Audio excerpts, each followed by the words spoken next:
Before we start, if my bangs do the whole Dwight Schrute thing, I'm sorry. It's what it does. It is what it is. If you click this video, you probably already know what it's about, but we're gonna talk about things you need to know before starting a YouTube singer channel, like I did.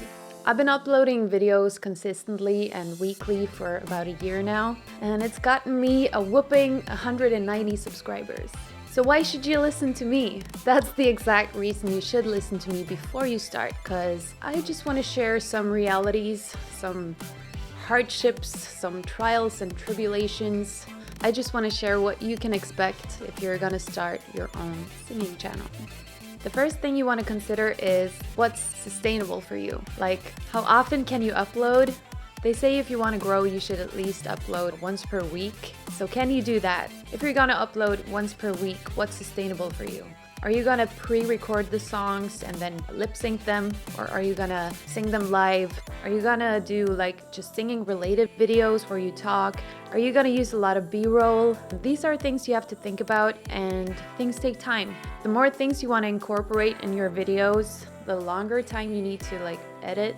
Like me, if I want to add a lot of backing vocals to my covers, then it's gonna take me longer to edit because it's more to like get the sound right and everything. And if I want a lot of B-roll, it takes me longer time because not only do I have to sync up like the audio and the video, I also have to sync up the B-roll where it fits, get it to look sort of smooth. It takes a lot of time, and you have to consider how much time you're ready to spend or how much time you have to spend, because you know, people got work, school, kids.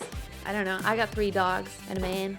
How much time you have to spend also sort of dictates what kind of video type you can make. The easiest thing would probably be to just sing the video live. You got the audio, you got the video, sync it up. There's the project, you know? You also have to consider the equipment you have at hand and your skills, obviously. And when I started, I sucked at mixing, I sucked at editing. So yeah, I've gotten better. I've gotten better at a lot of things. You get better, but you just have to start somewhere. So don't worry too much about it, but at the same time also try to make it the best you can, like the best quality. Would you like to listen to this cover or what you have to say? Would this give value to you? And that brings me to my next point. You have to think about whether you're making your channel for you to sing, develop your singing skills and your editing skills, your mixing skills, whatever it is, or if you want to make it for an audience. So you have to think about if you're making videos like with the intention to grow a fan base or an audience, your videos have to bring them some sort of value. What do you bring to the table? If you make a cover, how can you make it different from like all the other great singers there are on YouTube? But yeah, that's why I do it a little bit for me, because I know that I grow from it. I learn to mix better. I learn to use my voice in the studio setting better. So that's a win for me. You have to weigh your wins and your losses. I don't know. When you start, you want to make sure that you don't just ask anyone to subscribe to you, because subscriber numbers feel good and they have an impact in the long run. When you want to get monetized, you have to have 1,000 subscribers. But like when you're starting, if you're just getting everyone to subscribe to you, but they're not necessarily interested in your videos or what you have to offer, they just subscribe to support you because you're a friend or a family member. I mean, it's great. I love the support, but at the same time, if they're not watching what you do, they're not as valuable to you as viewers who are not subscribed, because at least those viewers, they're viewers because they watch your videos. They're not just a subscriber number, if that makes sense. You ultimately want an engaged audience. You want an audience that's there because they want your content, not because you went to high school with them or you worked with them or they're your mom. You want people there who want your content because they're the ones who are gonna bring you watch time and like build you up to become better and become a YouTuber, if that's what you want. And I'm guessing it is because you're here.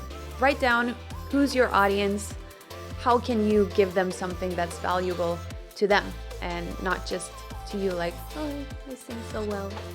Oh, I mean, I get it. Another thing to keep in mind if you're in this, like to eventually get monetized and to make some money from making videos, you want to think about the fact that covering other people's songs, that's their material, so you won't get any ad revenue from that.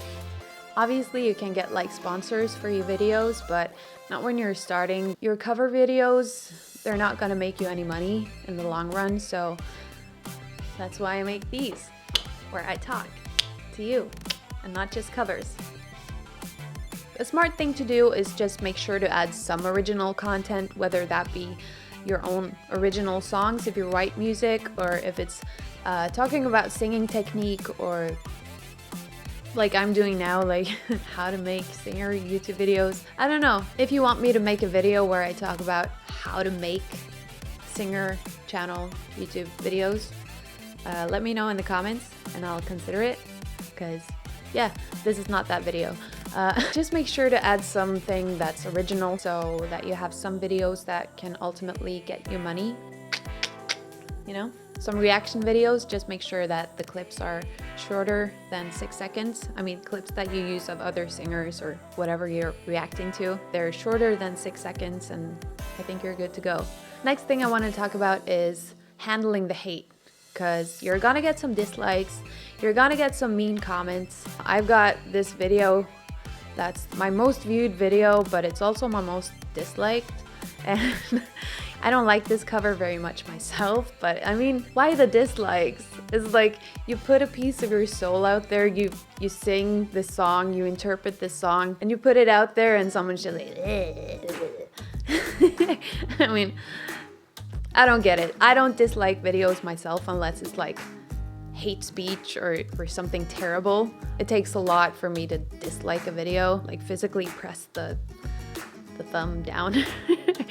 But I mean, some people do that and you have to be ready for it, and of course it hurts when someone so easily can give you like a negative feedback without providing actually helpful feedback, you know, it's just a dislike. Or if they're giving like hateful comments, it's often not very constructive. So that's something you have to deal with and know that you're capable of dealing with. My tip is just put some words that you don't want in your comments. You can block them so they don't show up, and then they're in this filter so you don't even have to look at them if you don't want to.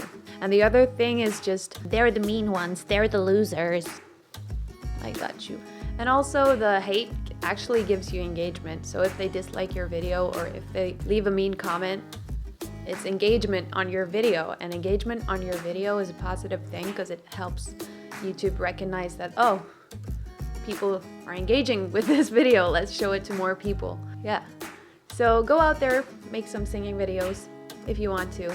If not, watch mine and subscribe. And I love you. Thank you. Bye.